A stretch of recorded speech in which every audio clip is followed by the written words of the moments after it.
parece, Pedro, que a lo largo de la historia los países latinoamericanos nos han colocado etiquetas, nos han llamado subdesarrollados, integrantes del tercer mundo, países emergentes? A saber cómo nos van a llamar en el futuro, ¿no? Y es que se olvidan que desarrollados o emergentes hemos estado vinculados desde la conquista. Sí, tan vinculados que las crisis de los países desarrollados repercuten fuertemente aquí, ¿no? Con la globalización se ha exacerbado esto, además. Se han estrechado los vínculos. Y es que en el universo no existe arriba y abajo. Norte y sur son conceptos totalmente intercambiables.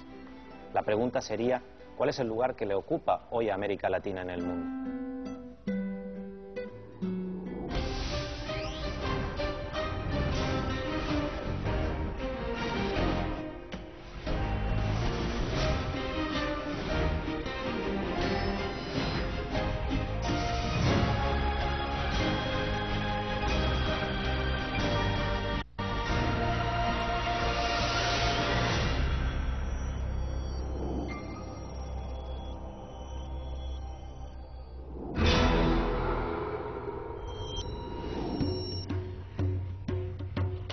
Latinoamérica no es una región aislada. Todo lo que sucede en cualquier lugar del mundo tiene resonancias en nuestro territorio. El 15 de septiembre de 2008, en Nueva York, la capital financiera del mundo, la quiebra de Lehman Brothers conmovió las estructuras de la economía mundial. Este fue el detonante de una crisis que comenzó con el derrumbe histórico de las bolsas internacionales y arrastró en su caída a casi todos los países del mundo. Durante la transición del gobierno, que más tarde asumiría Barack Obama, el Congreso de Estados Unidos dispuso 700.000 millones de dólares como rescate financiero para evitar la quiebra de cientos de compañías. Una suma tan impresionante que si ese dinero se repartiera entre todos los habitantes del mundo, a cada uno nos tocaría 104 dólares.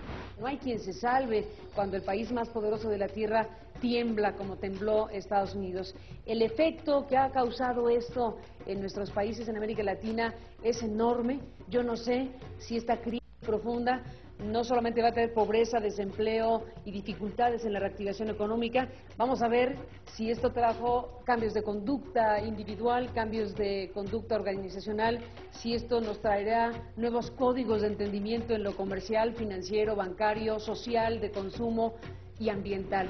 La magnitud de la debacle fetal que solo pudo ser comparada con la crisis del 30, la depresión más profunda y prolongada en la historia del capitalismo mundial.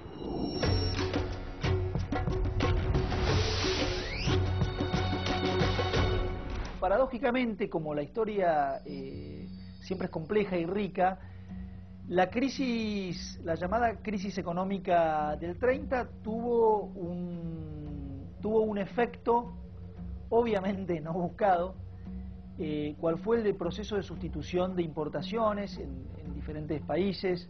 Esto fue muy común en Latinoamérica, si uno piensa en Argentina fue patente. Como en el 2008, en 1930, la crisis afectó severamente a los países de América Latina. México, Brasil, Argentina, Venezuela o Chile tuvieron que cambiar radicalmente su política económica, dictando nuevas reglas. El Estado comenzó a intervenir en economía, por ejemplo, anunciando la diversificación de la producción primaria. Ya no más materias primas. Se comenzaron a fabricar productos elaborados. Tales políticas trajeron como consecuencia el auge vertiginoso de la producción de bienes de consumo.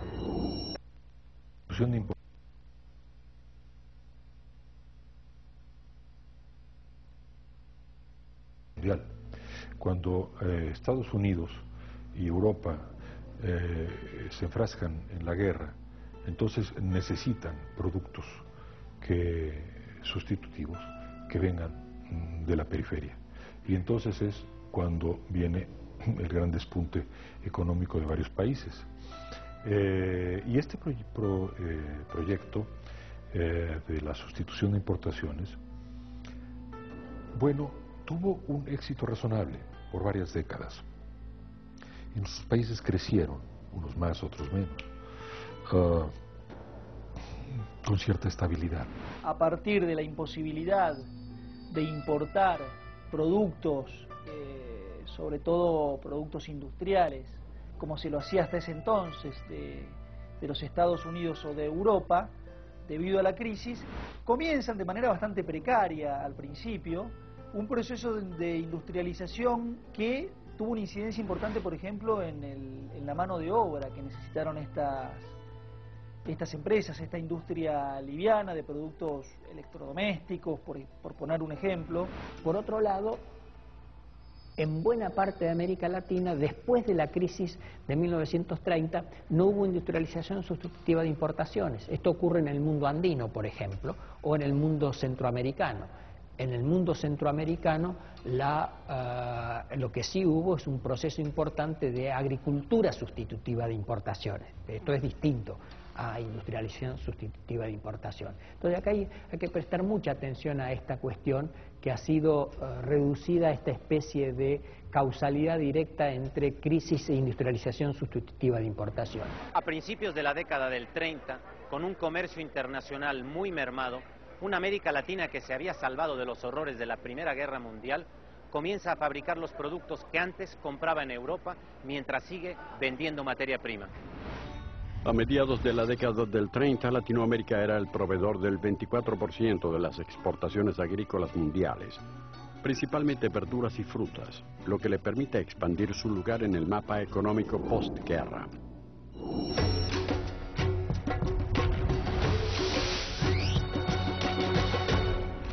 Latinoamérica tiene su lugar en el mundo, y Hollywood redescubre a los latinos en la figura de Carmen Miranda, la actriz que encarnó el imaginario de los latinoamericanos sensuales, voluptuosos y apasionados, que todavía hoy perdura.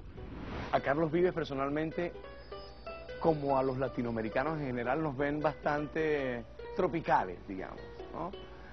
Por ahí, en un estudio que hicieron para algo de una compañía con la que yo estaba trabajando, en el estudio salió que yo vivía en una playa muy tropical, que comía pescado y cocos todo el día. Había una visión un poco, digamos, tropical sobre mí, ¿no? Pero en general, yo creo que hay algo bonito que trasluce a la cultura latinoamericana y que sí tiene mucho que ver con esa magia y tiene mucho que ver con algo muy natural, de lugares naturales y de música muy del corazón. Ser latinoamericano, me gusta la imagen latina, ¿sabes? Porque cuando sales al mundo, te vas a Europa, te vas a otros países, conoces, tienes la oportunidad de viajar, te das cuenta que tenemos un saborcito, los latinos, muy especial, que a lo mejor ese condimento les falta mucho por otras partes del mundo. Para los europeos, América Latina es una zona exótica, incluyendo a los argentinos. No hay diferencia para los europeos entre un boliviano, un indio, un argentino blanco. Entonces, eso es imagen y eso yo creo que no se puede borrar, eso para siempre. Los seres humanos tenemos la malísima tendencia de usar estereotipos que son cajoncitos del pensamiento que simplifican la realidad para que nos cueste menos pensar la vida, ¿no? Entonces, los estereotipos nacionales son de los más comunes, ¿no? Latinoamérica ha sufrido bastantes estereotipos. Por ejemplo, el estereotipo del exoticismo, ¿no?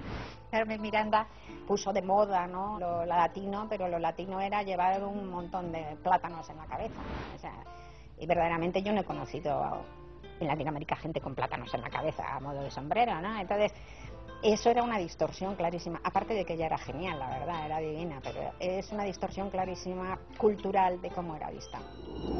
Otro Miranda, que nada tuvo que ver con Carmen, pero que como ella se proyectó internacionalmente, fue el generalísimo Francisco de Miranda.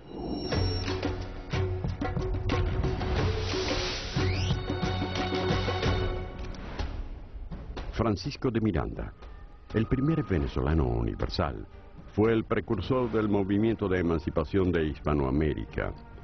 Pensó en un continente independiente y lo pensó en grande.